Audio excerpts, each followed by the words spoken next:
Chapter 4 of The Witches, The Grand High Witch. The next day, a man in a black suit arrived at the house carrying a briefcase, and he held a long conversation with my grandmother in the living room. I was not allowed in while he was there, but when at last he went away, my grandmother came in to me, walking very slowly and looking very sad. "That man was reading me your father's will," she said. "What is a will?" I asked. "It's something you write before you die," she said, "and in it you say he was going to have your money and your property, but, most important of all, it says who is going to look after your child if both the mother and father are dead." A fearful panic took hold of me. "It did say you, Grandmamma," I cried. "I don't have to go to somebody else, do I?" "No," she said, "your father would never have done that. He has asked me to take care of you for as long as I live, but he has also asked that I take you back to your own house in England. He wants us to stay there." "But why?" I said. "Why can't we stay here in Norway? You would hate to live anywhere else. You told me you would." "I know," she said, "but there are a lot of complications with money and with the house that you wouldn't understand. Also, it said in the will that although all your family is Norwegian, you were born in England and you have started your education there, and he wants you to continue going to English schools." "Oh, Grandmamma," I cried, "you don't want to go and live in our English house. I know you don't." "Of course I don't," she said, "but I'm afraid I must. The will said that your mother felt the same way about it, and it is important to respect the wishes of the parents." There was no way out of it. We had to go to England, and my grandmother started making arrangements at once. "Your next school term begins in a few days," she said, "so we don't have any time to waste." On the evening before we left for England, my grandmother got on to her favourite subject once again. "There are not as many witches in England as there are in Norway," she said. "I'm sure I won't meet one," I said. "I sincerely hope you won't," she said, "because those English witches are probably the most vicious in the world." As she sat there smoking her foul cigar and talking away, I kept looking at the hand with the missing thumb. I couldn't help it. I was fascinated by it, and I kept wondering what awful thing had happened that time when she met a witch. It must have been something absolutely appalling and gruesome, otherwise she would have told me about it. Maybe the thumb had been twisted off, or perhaps she'd been forced to jam her thumb down the spout of a boiling kettle until it was steamed away, or did someone pull it out of her hand like a tooth? I couldn't help trying to guess. "Tell me what those English witches do, Grandmamma," I said. "Well," she said, sucking away at her stinking cigar, "their favourite ruse is to mix up a powder that will turn a child into some creature or other that all grown-ups hate." "What sort of creature, Grandmamma?" "Often it's a slug," she said. "A slug is one of their favourites. Then the grown-ups step on the slug and squish it without knowing it is a child." "That's perfectly beastly," I cried. "Or it might be a flea," my grandmother said. "They might turn you into a flea, and without realising what she was doing, your own mother would get out the flea powder and then it's goodbye you." "You're making me nervous, Grandmamma. I don't think I want to go back to England." "I've known English witches," she went on, "who have turned children into pheasants and then sneaked the pheasants up into the woods the very day before the pheasant shooting season opened." "Ouch," I said. "So they get shot?" "Of course they get shot," she said, "and then they get plucked and roasted and eaten for supper." I pictured myself as a pheasant flying frantically over the men with the guns, swerving and dipping as the guns exploded below me. "Yes," my grandmother said, "it gives the English witches great pleasure to stand back and watch the grown-ups doing away with their own children." "I really don't want to go to England, Grandmamma." "Of course you don't," she said, "nor do I, but I'm afraid we've got to go." "Are witches different in every country?" I asked. "Completely different," my grandmother said, "but I don't know much about the other countries." "Don't you even know about America?" I asked. "Not really," she answered. although I've heard it said that over there the witches are able to make the grown-ups eat their own children." "Never!" I cried. "Oh no, Grandmama, that couldn't be true." "I don't know whether it's true or not," she said. "It's only a rumour I've heard." "But how could they possibly make them eat their own children?" I asked. "By turning them into hot dogs," she said. "That wouldn't be too difficult for a clever witch." "Does every single country in the world have its witches?" I asked. "Wherever you find people, you find witches," my grandmother said. "There is a secret society of witches in every country." "And do they all know one another, Grandmama?" "They do not," she said. "A witch only knows the witches in her own country. She is strictly forbidden from communicating with any foreign witches. But an English witch, for example, will know all the other witches in England. They're all friends. They ring each other up. They swap deadly recipes. Goodness knows what else they talk about. I hate to think." I sat on the floor watching my grandmother. She put her cigar stub in the ashtray and folded her hands across her stomach. "Once a year," she went on, "the witches of each separate country hold their own secret meeting. They all get together in one place to receive a lecture from the Grand High Witch of all the world." "From who?" I cried. "She is the ruler of them all," my grandmother said. "She is all-powerful. She is without mercy. All other witches are petrified of her. They see her only once a year at their annual meeting. She goes there to whip up excitement and enthusiasm and to give orders. The Grand High Witch travels from country to country attending these annual meetings." "Where do they have these meetings, Grandmama?" "There are all sorts of rumours," my grandmother answered. "I have heard it said that they just book into a hotel like any other group of women who are holding a meeting. I've also heard it said that some very peculiar things go on in the hotels that they stay in. It is rumoured that the beds are never slept in, that there are burn marks on the bedroom carpets, that toads are discovered in the bathtubs, and that down in the kitchen the cook once found a baby crocodile swimming in his saucepan of soup." My grandmother picked up her cigar and took another puff, inhaling the foul smoke deeply into her lungs.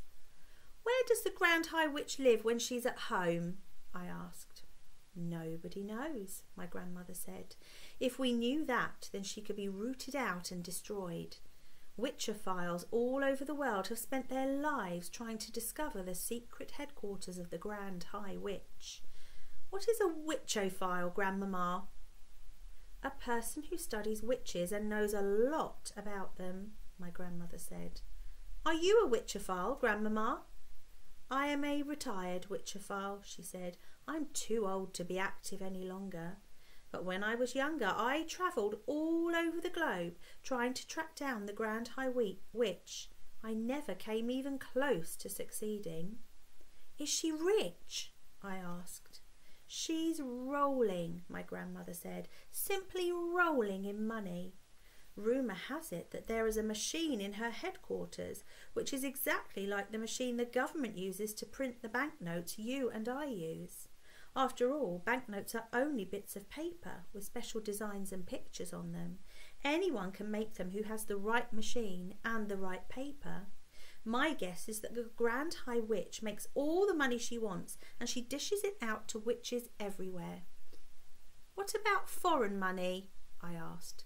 "Those machines can make Chinese money if you want them to," my grandmother said. "It's only a question of pressing the right button." "But Grandmama," I said, "if nobody has ever seen the Grand High Witch, how can you be so sure she exists?" My grandmother gave me a long and very severe look. "Nobody has ever seen the devil," she said, "but we know he exists." The next morning we sailed for England, and soon I was back in the old family house in Kent, but this time with only my grandmother to look after me. Then the Easter term began, and every weekday I went to school, and everything seemed to have come back to normal again. Now at the bottom of our garden there was an enormous conker tree, and high up in its branches Timmy, my best friend, and I had started to build a magnificent tree house. We were able to work on it only at the weekends, but we were getting along fine.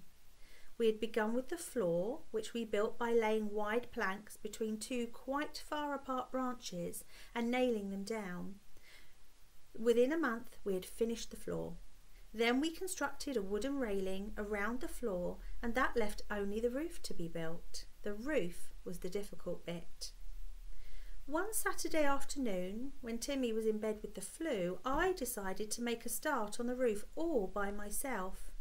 It was lovely being high up there in that conker tree, all alone with the pale young leaves coming out everywhere around me. It was like being in a big green cave, and the height made it extra exciting. My grandmother had told me that if I fell I would break a leg, and every time I looked down I got a tingle along my spine. I worked away, nailing the first plank on the roof. Then, suddenly, out of the corner of my eye, I caught sight of a woman standing immediately below me. She was looking up at me and smiling in the most peculiar way. When most people smile, their lips go out sideways. This woman's lips went upwards and downwards, showing all her front teeth and gums. The gums were like raw meat. It's always a shock to discover that you're being watched when you think you are alone. And what was this strange woman doing in our garden anyway? I noticed that she was wearing a small black hat, and she had black gloves on her hands, and the gloves came nearly up to her elbows. Gloves. She was wearing gloves. I froze all over.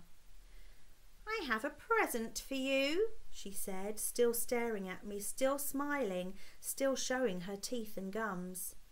I didn't answer.